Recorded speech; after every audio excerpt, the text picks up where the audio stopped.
This choosing beggar decided to take a nap instead of going to work, but he wants a share of the tips for that evening. However, his co-workers are not going to let him get away with it. Happy birthday, today's your birthday, and on with the revamped show. When I was in college, I worked at a local pizza shop that was right across the street from campus. The staff in a shift would be 3 to 4 guys, one to make pizza, one to help coordinate orders, one to run register, and a floater. Bus tables, take out food, restock the food, etc. There were 2 shifts each day that switched at 5 PM, and we had a tip jar that would get split up at the end of each shift. It was a Sunday, and I had been working the morning shift with 2 other guys, co-worker and choosing beggar. Choosing beggar was making pizzas, co-worker running register and bussing tables. I was taking orders, running food, whatever needed to be done to help everyone else out. It was about 2:30 PM, and the store was pretty quiet, so choosing beggar said he was going to run to his apartment and would be right back. He lived next door, and business was slow, so I didn't think anything of it. He's gone for a little while, and we start to see a trickle of customers come in. I knew how to make pizzas, so I went to work. Co-worker and I knock out all of the orders and deliver everyone their food, and are relaxing while the customers eat. Once the customers had left and we cleaned the tables, co-worker said one left us $6 and put it in the tip jar. When choosing beggar finally gets back at 4:45, he walks in all stressed and says sorry he's late. He took a nap and overslept. I'm thinking, wow dude, literally sleeping on the job, but whatever. I'm not usually confrontational and just let it go. Since it's close to the end of our shift, the new team is starting to arrive, so we split up the tip jar. I pull all the money out and start splitting it into 3, but I set aside the $6 from the customers co-worker and I covered on our own, to be split between just me and him. Choosing beggar was in the back, but comes up front to get his share of the tips. He sees me finish up and give co-worker and myself $3 extra each, then hand him his stack. Hey, you guys got more tips than me. Yeah, when you were at your apartment, we had some customers come in and they left us $6. And why do only you and co-worker get that? Because you were gone for over 2 hours on a break, and we took care of them. Man, that's bullcrap. When we work on a shift together, we split the entire tip jar together. You were a freaking sleep. You don't deserve this tip at all. Co-worker and I earned this. Man, frick this. I'm telling the boss when he gets in. I was livid that he felt entitled to this money when he bailed on us during the shift, and I just wanted to be done with him. So I took $2 out of my tips and slammed it on the counter and said, "Here's your money." I don't want it anymore. It's about the principle of the thing now. I'm gonna tell the boss that you tried to screw me out of some money of the tip jar. I just grabbed the money, clocked out and left. My next shift was the following Thursday, and choosing beggar was not working my shift. When I got in, the boss was there, and while everyone was standing up front, he called me into the back of the store in the kitchen. Now this is where I have to mention that I had been working at this shop for over 3 years at this point, and was considered one of the best workers we had. Choosing beggar had been working for about 3 months. I definitely had the trust and confidence of my superiors. I walk into the back and he says choosing beggar came to him and said I didn't split the tip jar fairly last shift and I owe him $2. I explained my side of what happened, that choosing beggar left and fell asleep in his apartment, that we handled those customers while he was gone, and that I even offered him the $2 that day, but he wouldn't take it. The boss said he believed my version, and thought choosing beggar's story sounded uncharacteristic of me. He told me that if the situation ever happened again, to first call him, and he'll come up to the shop to bust choosing beggar, and second, to split those tips before choosing beggar gets back next time. I understand why some of these businesses have the splitting the tip jar policy. There is an element of chance that you happen to be serving a customer that's more generous than someone else, and so if you split it evenly, chances are that generosity is split equally. The problem is, and we can see from this story, not everyone works as hard as everybody else. And usually when somebody gives a tip, it's because they're rewarding that particular person for the excellent service that they received. You kind of disincentivize good service if you know that your reward is just going to go to everyone else as well. Hi there. As indicated by the title, I'm living in a college dorm with my choosing beggar roommate and my wonderful service dog.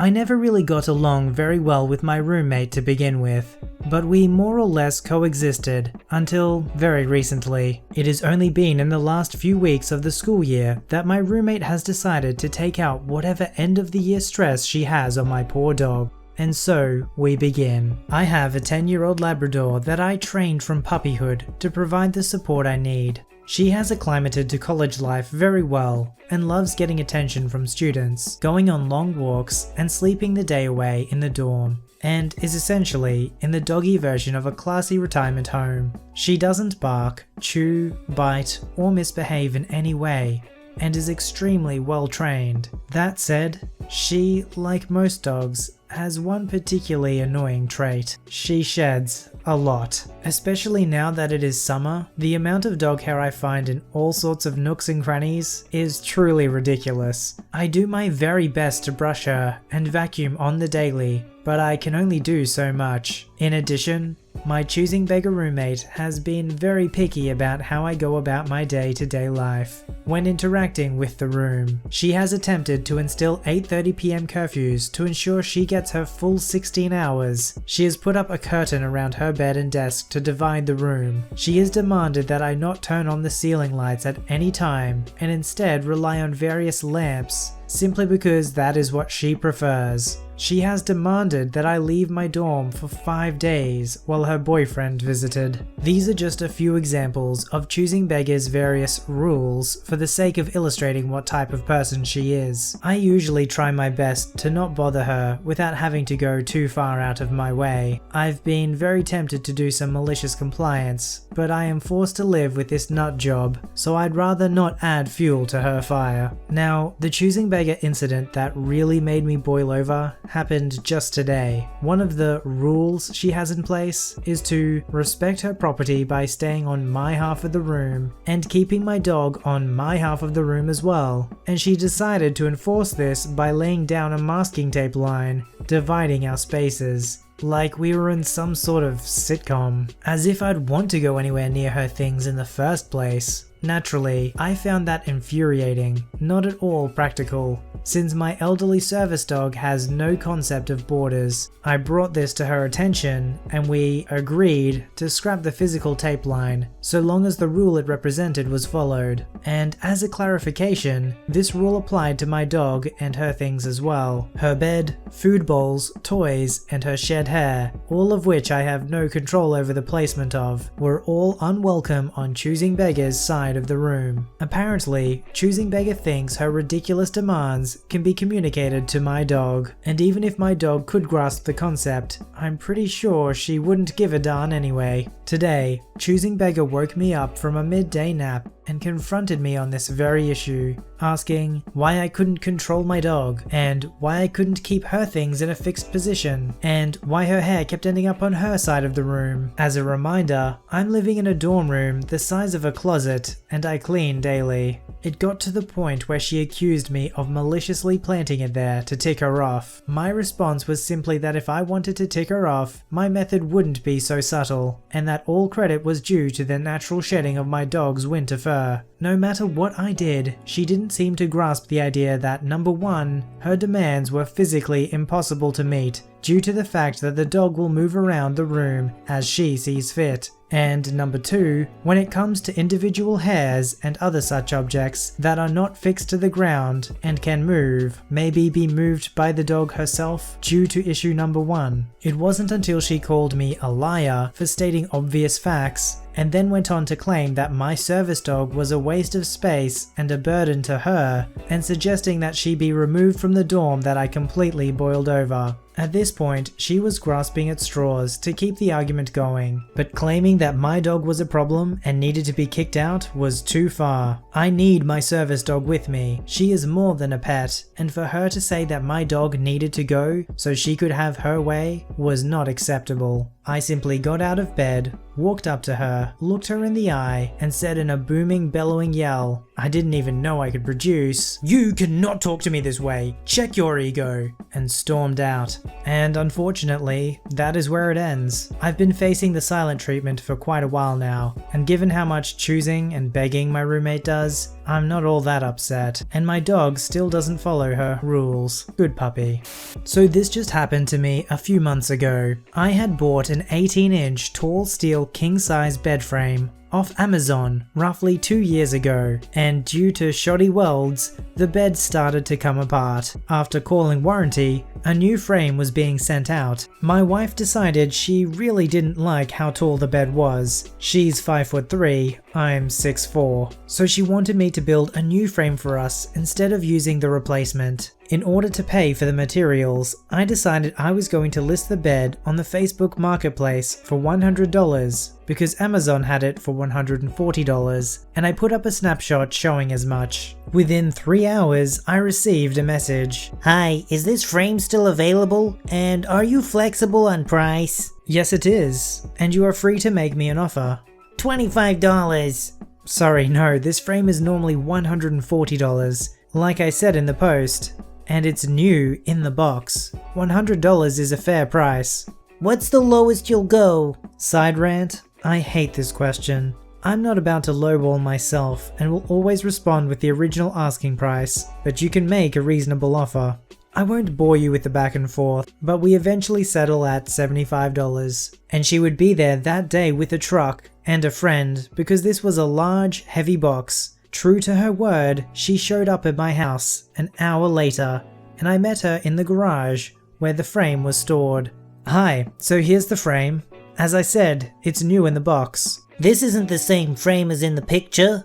I assure you it is. I then pull out my phone and show her it's the same one. Well, because I don't believe this is the same frame, would you take $50? No, we agreed on $75. I know, but I don't think it's worth $75. How about $60? I was getting annoyed. You're right, it's worth more than $75. I only agreed to that price to cover the cost of building my new bed. I can do $70, but I have to keep the extra $5 because I had to drive so far out to meet you. I asked where she drove from and it was a whopping 7 miles away. Frustrated and ready to be done with this. Okay, fine. If keeping the $5 is what it takes to be done, I'll take the 70. It's at this point I looked over at what she drove as I asked where her help was. Sitting on the side of the road was one of those Aztec wannabe trucks. So, where's your help? Oh, I just figured you'd be willing to load it for me. You're so big. Sure, it'll cost you $10. What? That's outrageous. You do that to a single mother? I was waiting for this to be said. I run a consignment store, and I need as much money as I can to support my son and I. I'm sorry, ma'am, but the ad clearly stated that you'd need to bring help and a truck. I'm not even sure how you're going to load it in that thing. Choosing Beggar tries to lift the frame by herself and almost topples over.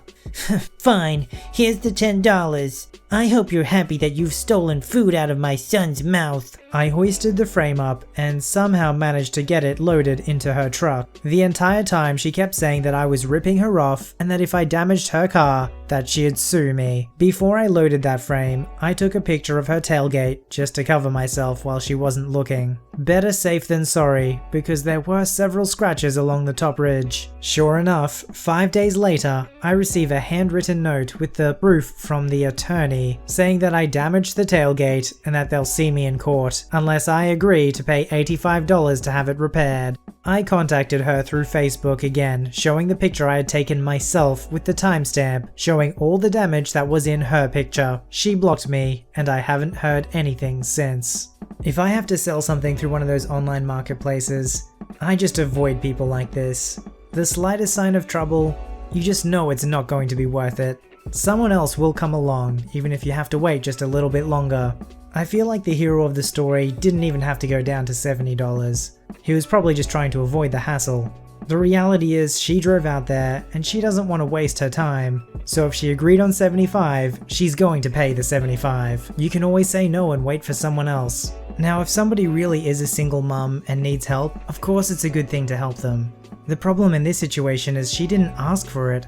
She demanded and expected it, which to me is a huge red flag that she's not asking for help. She's using her situation to exploit other people. I feel like our culture has such a victimhood mentality now that people desire these sorts of situations just so that they can use other people.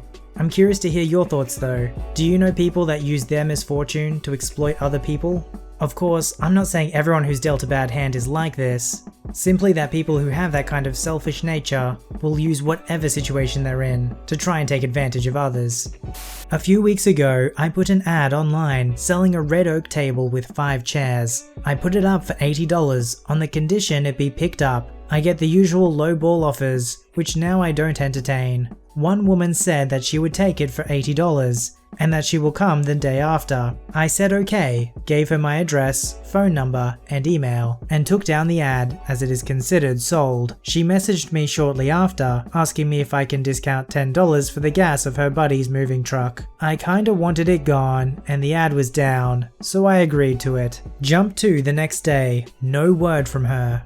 I replied to her email, and no answer. I figured she flaked, so I waited another day before putting the ad back up. About an hour after I do, she messages me, telling me we had a deal and that she still wants it. I told her she can still come, but I'm not gonna take down the ad and I'll entertain other offers. She said that it isn't very Christian of me, and that because I caused her and her cats to stress, don't know why she brought up the cats, that I should discount it and deliver it. I said sorry, no way, because A, the deal is you pick it up, and B, I don't even have a van to do it, and C, it's already being discounted. About 3 hours later, she messages me and tells me she found me on Facebook and saw one of my relatives works for a car rental company, so I should contact him to get a van and deliver it right away, otherwise there will be consequences to my immoral and evil business practices. I let her know that me and that relative aren't that close, and also I didn't appreciate her looking me up. I told her I have decided to keep the table, and I'd rather use it as kindling to warm my evil soul than sell it to her. She simply replied with a message saying that the Better Business Bureau had been contacted. I didn't bother replying after that because I don't want my non-existent furniture store to be reported. I like how her biggest defense was that her cats were stressed. Maybe if the other person was a cat person, they'd feel bad for them or something like that. But try that in any other situation. My cats are stressed, so therefore I deserve a discount. Most people are just gonna laugh at you. I feel like these online marketplaces need a review option where you can say, this person is a choosing beggar, beware. And if enough people give them that review, they get like an official tag next to their name. That way we can warn everybody else. Submit your story to be read on the channel at VoiceyHereStories@gmail.com and join our Voicey veteran community at r/VoiceyHere. Don't forget to like, subscribe, and hit that bell to never miss an episode. Alright, Voicey veterans, I'll see you in the next one.